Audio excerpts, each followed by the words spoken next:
সিন্ধু সভ্যতার যে রাষ্ট্র ছিল সেই রাষ্ট্র ব্যবস্থা আসলে সমাজতান্ত্রিক রাষ্ট্র ব্যবস্থা ছিল কিনা, বা সিন্ধু সভ্যতার রাষ্ট্রের সমাজতন্ত্রের বৈশিষ্ট্যগুলো দেখা যায় কিনা? মানে হঠাৎ এই প্রশ্ন।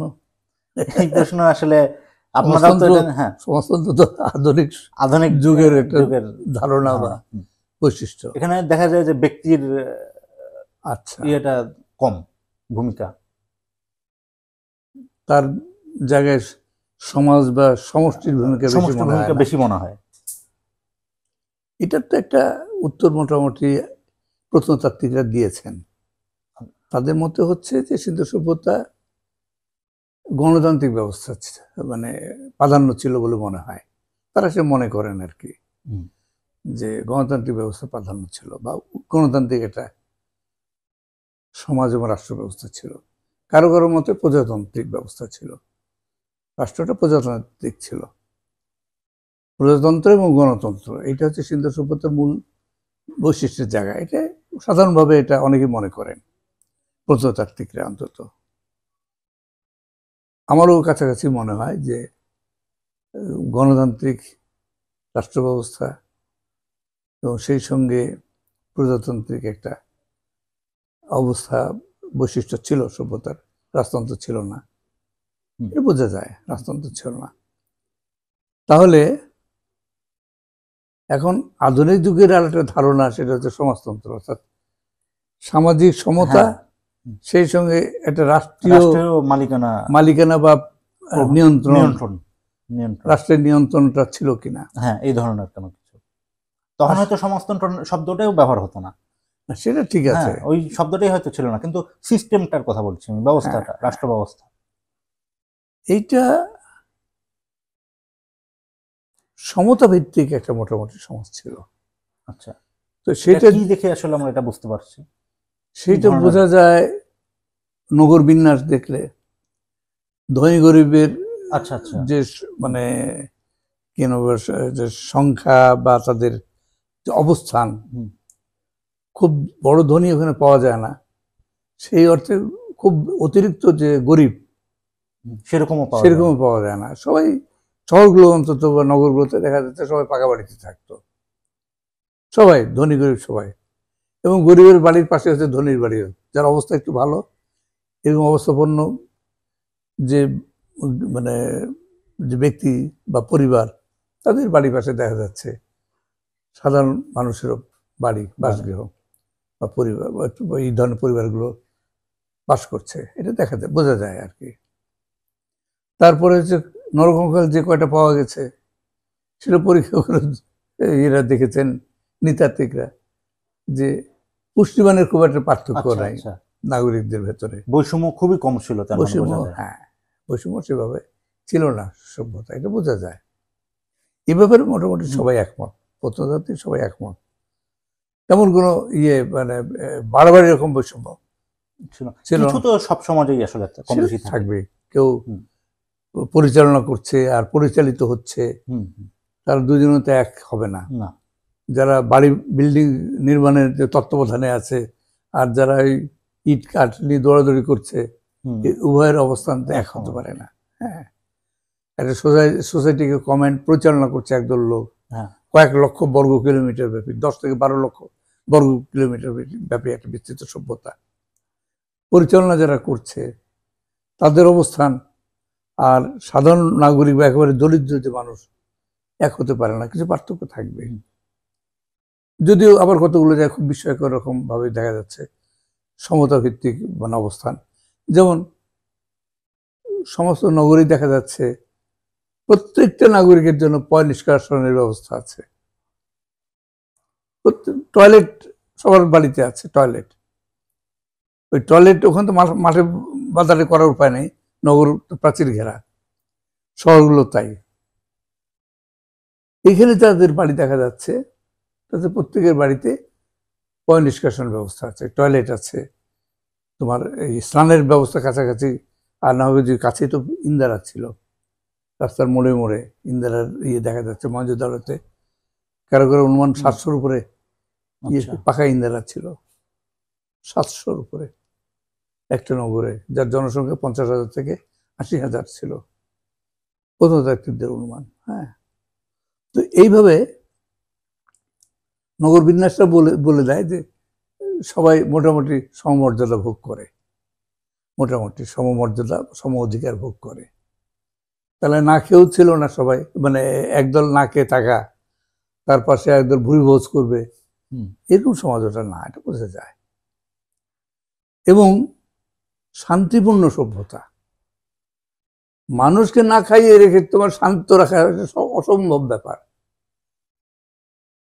হাজার হাজার লক্ষ লক্ষ মানুষ না খেয়ে থাকবে আর ভুরিভোজ করবে একদল লোক, তারপরে ওই না খাওয়া মানুষগুলো সব মেনে নিয়ে শান্তিপূর্ণভাবে বসবাস করবে, এইটা হয় না। সুতরাং এইটা আমরা ধরে নিতে পারি যে সিন্ধু সভ্যতায়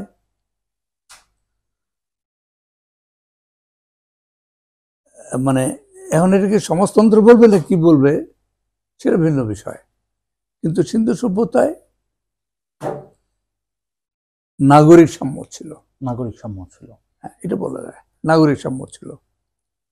সব নাগরিক মোটামুটি সমমর্যাদা অধিকারী ছিল, রাষ্ট্র তাদেরকে সমদৃষ্টিতে দেখত, সবাই কম বেশি অধিকার ভোগ করত, সমান অধিকার যেটাকে বলে কিছু, মানে মানবিক, আসলে মানবিক মূল্যবোধের উপরে সমাজটা প্রতিষ্ঠিত ছিল, এটা বোঝা যায়। সমস্ত সভ্যতা প্রতিষ্ঠিত ছিল। এখন এটাকে সমাজতন্ত্র স্যার কি বলবে? হতে পারে যে মার্কস যেটাকে বলছেন এশিয়াটিক মোড অফ প্রোডাকশন, যে এইটা ইউরোপের মতো না। ইউরোপে যেমন ছিল তোমার সামন্ত শ্রেণী, ব্যক্তি সামন্ত, ব্যক্তি সামন্তরা একটা বিশাল বিশাল অঞ্চলের তোমার মালিক হয়ে থাকতো। ওখানে যারা জমি চাষ করতো তারা ভূমিদাস হতো, জমির সঙ্গে বাধা থাকতো, এটা দাস। দাস কিন্তু ওই আগের যুগের দাসের মতো দাস না, বাজারে কেনাবেচা হওয়ার দাস না, জমির সঙ্গে এরা বাধা থাকতো। জমি কেনাবেচা হতো, হস্তান্তর হতো, দাসরাও ভূমিদাসরা হস্তান্তরিত হতো, জমির সঙ্গে তারা আবদ্ধ ছিল। এবং এই জমিগুলোর মালিক হতো সামন্ত ভূস্বামীরা। এরা মানে তাদের এক একটা এলাকায় তারা সর্বেসর্বা হয়ে থাকতো, তাদের উপরে আবার রাজা থাকতো। এটা ইউরোপের সামন্তবাদ। ভারতে এবং এশিয়ায় দেখা যাচ্ছে এই ধরনের কাঠামো ছিল না। এটি কি মার্কস, উনি এটা নিয়ে যে ব্যাপক কাজ হয়েছে তা না, কিন্তু উনি জিনিসটা ধরেছিলেন। আচ্ছা, এখানে যে ধরনের উৎপাদন ব্যবস্থা সেটা হচ্ছে এশিয়াটিক মোড অফ প্রোডাকশন, এশীয় উৎপাদন পদ্ধতি এটাকে বলা যায় আর কি, যেখানে সামন্ত প্রভু নাই, যেখানে ভূমিদাস প্রথাও নাই, আবার দাসত্বও নাই।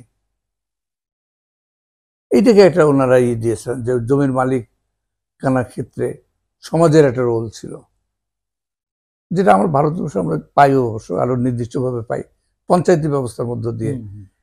মানে কৃষিকাজ থেকে শুরু করে গ্রাম্য জীবন, সামগ্রিক গ্রাম জীবন নির্ধারিত হতো বা নিরূপিত হতো, সেখানে সবাই মিলে বসে ঠিক করত।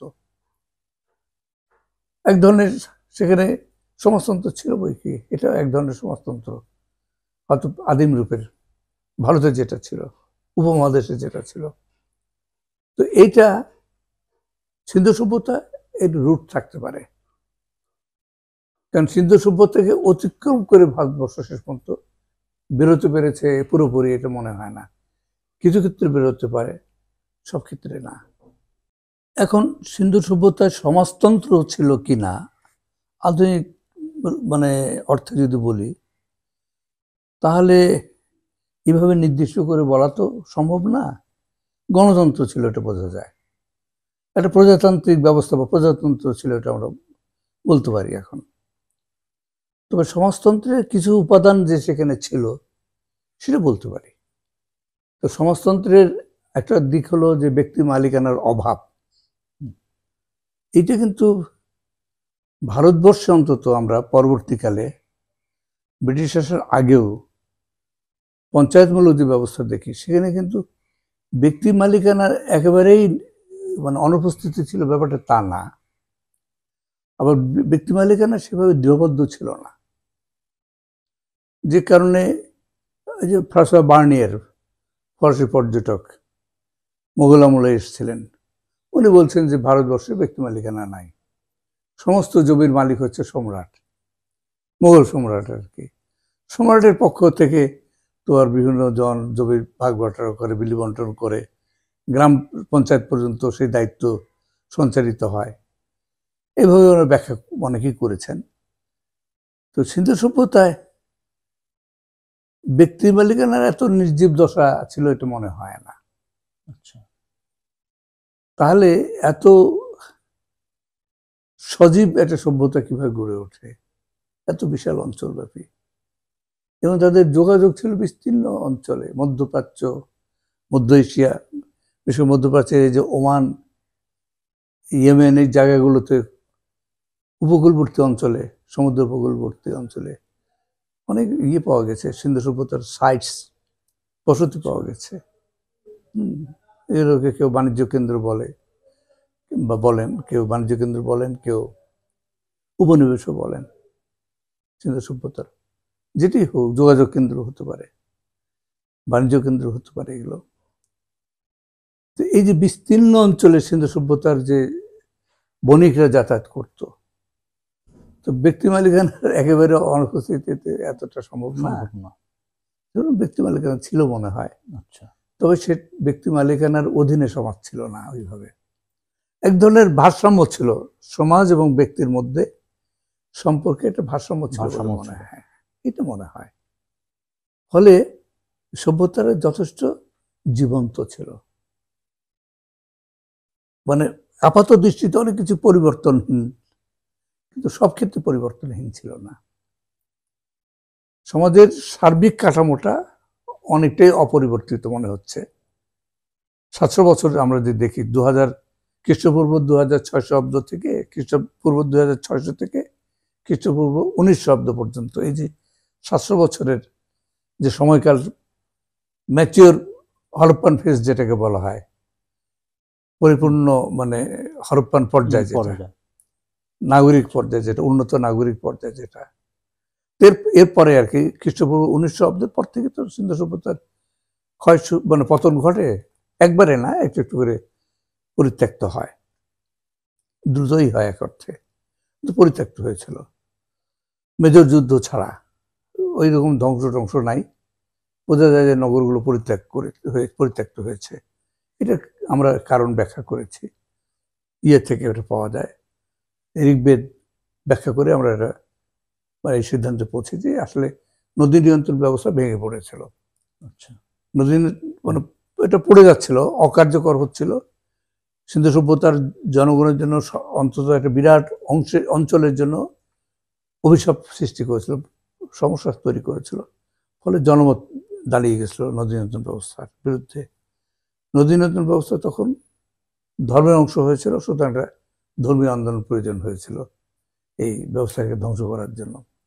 এটা আমরা আলোচনা করেছি বিভিন্ন জায়গাতে, এর আগেও করেছি, লেখাও আছে আমাদের, আমার এবং শামসুল আলম চঞ্চল যৌথভাবে আমরা বেশি অনেক কাজ করেছি। হ্যাঁ, লিখিত কাজ করেছি, আলোচনা আমরা করেছি। তো নতুন করে এখানে আলোচনার প্রয়োজন নাই। তো এখন সেই পতনের সঙ্গে সিন্ধু সভ্যতা মানে পতন হয়েছে। এখন সিন্ধু সভ্যতায় যুদ্ধের ভূমিকা আমরা সেরকম দেখি নাই। এই 700 বছর শান্তিপূর্ণভাবে একটা সভ্যতা মূলত এগিয়েছে। হ্যাঁ, এটা ব্যতিক্রম, পৃথিবীতে এরকম দেখা যায় না। তো এটা বোঝা যায় যে সামাজিক একটা নিয়ন্ত্রণ ছিল, কঠোর নিয়ন্ত্রণ ছিল। কঠোর মানে মার কাটের ব্যাপার না, সবাই মেনে নিত। ওই নদী নিয়ন্ত্রণ ব্যবস্থা যতদিন মানে কার্যকর ছিল ততদিন সমস্যা হয় নাই। কিন্তু নদী নিয়ন্ত্রণ ব্যবস্থা যখন ভেঙে পড়ছে, তখন সমাজের সংকট দেখা দিয়েছে, খাদ্য নাই, খাদ্যাভাব দেখা দিয়েছে, বিশৃঙ্খলা দেখা দিয়েছে, জনবিন্যাস ঠিক থাকে নেই, জনবসতিগুলোতে সমস্যার সৃষ্টি হচ্ছিল। কিছু এলাকায় তলিয়ে যাচ্ছিল বন্যার পানিতে, কিছু এলাকায় খরার সম্মুখীন হয়েছিল, ফলে অনেক বসতি পরিত্যক্ত হচ্ছিল। এরকম একটা অবস্থায় তো গৃহযুদ্ধটা শুরু হয় ওখানে। এবং সভ্যতার পতন ঘটে। এরপরে যেটা হয়েছে, ভারতবর্ষ সিন্ধু সভ্যতার স্মৃতি ধারণ করে এগিয়েছে বহুকাল, এবং এটা আমরা ওই যে ষোড়শ জনপদ বা মহাজনপদের যে পাই, যে বুদ্ধের সময় বা পূর্ব ওই কিছু পূর্বকাল থেকে জৈন এবং বৌদ্ধ ধর্ম উত্থানকালে আমরা যেটা দেখছি, হ্যাঁ, সেটা তো প্রজাতন্ত্র ছিল। এগুলো হচ্ছে সিন্ধু সভ্যতার ধারাবাহিকতা। হ্যাঁ, এর মধ্যে যে সামাজিক নিয়ন্ত্রণের জায়গাটা দেখি, ব্যক্তির চেয়ে সমাজের যে গুরুত্বের যে জায়গাটা দেখি, এটারও কিছুটা হলো সিন্ধু সভ্যতা থেকে এসছে বলে ধারণা করি। যে ব্যক্তি মালিকানা সবকিছু না, বা খুব বড় কিছু না যে সবকিছুর ঊর্ধ্বে ব্যক্তি মালিকানা, তা না। সর্বক্ষেত্রে সেটা হয়নি। কিছু ক্ষেত্রে হয়তো ব্যক্তির স্বাধীনতা ছিল, ব্যক্তির মালিকানা ছিল, কিন্তু সেটা সামগ্রিকভাবে সামাজিক এবং রাষ্ট্রীয় নিয়ন্ত্রণের মধ্যে থেকে অপারেটেড হতো বা কার্যকর হতো বলে ধারণা করা যায় এখন। এটি হচ্ছে সিন্ধু সভ্যতার সমাজতন্ত্র যদি বলা যায়। ইয়েস, সমাজতন্ত্রের কিছু বৈশিষ্ট্য তো অবশ্যই ছিল, কিছু বৈশিষ্ট্য ছিল, ভাব প্রেরণা অন্তত আমরা খুঁজে পাচ্ছি সেখানে। তবে এক কথা বলা যায়, সিন্ধু সভ্যতা ইউনিক সিভিলাইজেশন। হ্যাঁ, সমতা ভিত্তিক। হ্যাঁ, অদ্ভুত, এর কোনো তুলনা নাই, কোথাও দেখা যায় না। হ্যাঁ, কোথাও নাই, এর তুলনা নাই। মানব সভ্যতাতে, প্রাচীন সভ্যতা কোথাও এর তুলনা নাই। সিন্ধু সভ্যতা এক আশ্চর্য সভ্যতা। আমাদের এখন নতুন করে সেই দিকগুলো ভাবা দরকার, নতুন করে অনুসন্ধান করা দরকার। সিন্ধু সভ্যতার বিষয়ে আমাদের নতুন করে অনুসন্ধান করা দরকার।